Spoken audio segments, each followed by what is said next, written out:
नमस्कार मंडळी, माझं नाव राकेश भगत आणि बिनधास्त बोल हे युट्यूब चॅनल वरती तुम्हा सर्वांचं हार्दिक अभिनंदन आहे. मंडळी, आज आपल्यापर्यंत विषय खूप गंभीर आलेला आहे. मंडळी, दारू प्यायची माणसानं पण ती कितपर्यंत पिली पाहिजे हे सुद्धा माणसाला कळलं पाहिजे.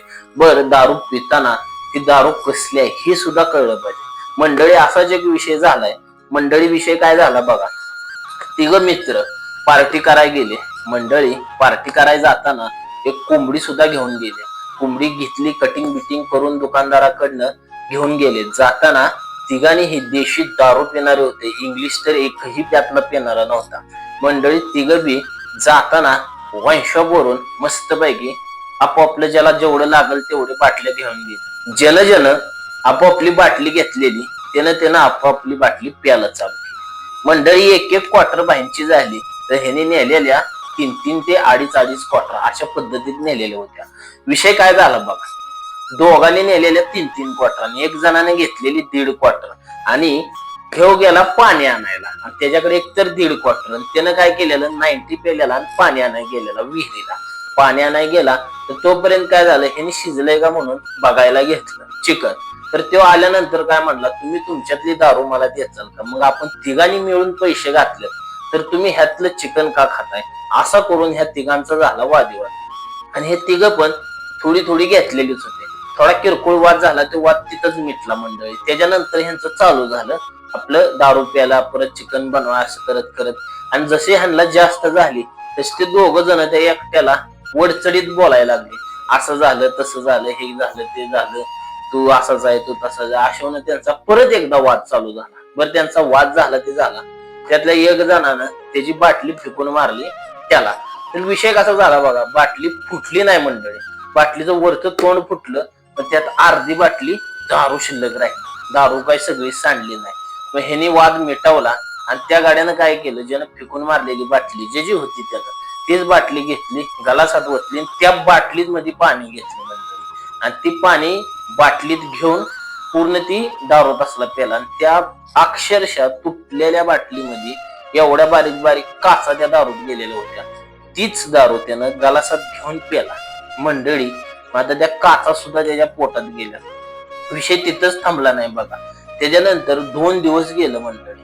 त्याच्या पोटात दुखते, दवाखान्यात बी गेला. नॉर्मल साध्या दवाखान्यात गेला. दवाखान्यात गेल्यावर डॉक्टरनं आपलं दारू पितोय म्हणून सांगितलं, दारू बंद कर, त्याच्यामुळे तुझ्या पोटात वगैरे दुखत असेल असं डॉक्टरनं सांगितलं. मग आता शेवटी बघा, त्याच्या जागेवर कुणी बी असलं तरी काय विचार करणार की आपण दारू जास्त पितोय त्याच्यामुळे आपल्या पोटात दुखत असेल. पण खरं निदान काय हे कुणालाच माहित नाही मंडळी. त्यानं डॉक्टरकडे गेला, काहीच फरक पडत नाही. परत शेवटी दुसऱ्या मोठ्या डॉक्टरकडे त्याला पाठवलं गेलं.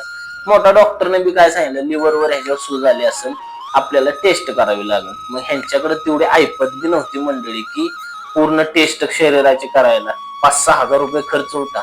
तरी सुद्धा त्या बिचाऱ्याच्या बायकोनं स्वतःच्या गळ्यातलं घाण ठेवलं आणि त्याचा तो खर्च केला. आणि अक्षरशः डॉक्टरांनी बघितलं रिपोर्ट मध्ये आणि टीव्हीवर, त्या लॅपटॉप मध्ये त्यांना दिसतं ना, त्या कॅम्प्युटरवर बघितलं तर अक्षरशः ह्याच्या पोटात काचचं 3 तुकडं होत.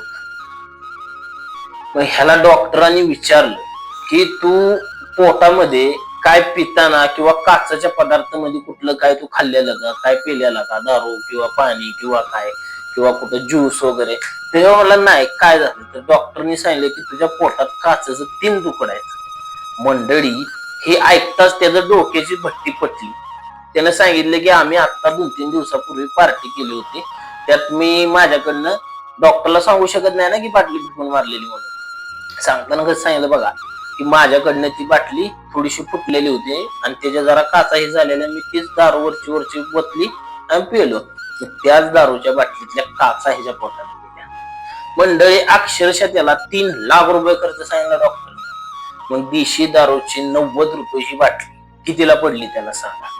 त्यामुळे मंडळी, कोणीही अशा पद्धतीत जर दारू प्यायला बसला, एक तर वादविवाद करायचा नाही. वादविवाद झाला चुकून, कधी अशी एखादी बाटली बिटली फुटली किंवा बिना वादाची पण सांगते, कधी आपल्याकडनं चुकून घेऊन जाताना फुटली किंवा बॅगट असेल किंवा तुमच्या खिशात असेल, तुम्ही कुठे येता जाता पडला, क्रॅक गेलेली असेल बाटली किंवा काय असेल, चुकून ही त्यातली दारू पिऊ नका. आणि जर तुम्हाला घ्यायची जर दुसरी कॅपॅसिटी नसेल, तीच प्यायची असेल, तर चांगल्या कपड्यानं 2 ते 3 वेळा त्याला फिल्टर करा, गाळा आणि त्याच्यानंतर ते घ्या. पण अशी हाय अशी डायरेक्ट घेणं कितीला पडतं हे तुम्ही आता व्हिडिओच्या मार्फत बघितलं. 90 रुपयाची बाटली 3 लाखाला पडली. मंडळी अक्षरशः त्या माणसाला आपलं घर सुद्धा घाण ठेवावं लागलं. अख्खी पूर्ण जमीन पण जास्त नव्हती. एवढं सगळं करून मग त्या माणसाचा इलाज झाला. आज तो माणूस मंडळी जी घर स्वतःच म्हणत होता तीच आज घाण ठेवलेल्या घराचा.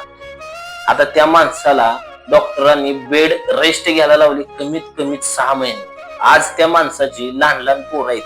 त्या पोरांनी काय करायचं, त्या बायकोनं काय करायचं. आणि मंडळी गावच्या ठिकाणचं वातावरण नाही. अशा ठिकाणी ह्या गोष्टी झाल्या. आता तिथं काम धंदा तरी जास्त नाही, एवढा पाहिजे. ती काही सिटी आहे का की सिटीत चला नवऱ्याला काय झालं तर बाहेर जाऊन काम करायचं, असं सुद्धा नाही. गावच्या ठिकाणी म्हणलं तर बायकाला इथले रानात जाऊ शकते, ह्याच्यावर काहीच करू शकत नाही. 300 आणि 250 रुपये हजेरीत काम करणार मंडळी. त्यामुळे सावधान राहा, सतर्क राहा. आजची व्हिडिओ तुम्हाला कशी वाटली कमेंट मध्ये नक्की सांगा. मंडळी व्हिडिओ आवडली असेल तर व्हिडिओला लाईक नक्की करा. चॅनलवरती आपल्या नवीन असाल तर चॅनलला सबस्क्राईब मात्र नक्की करा. धन्यवाद.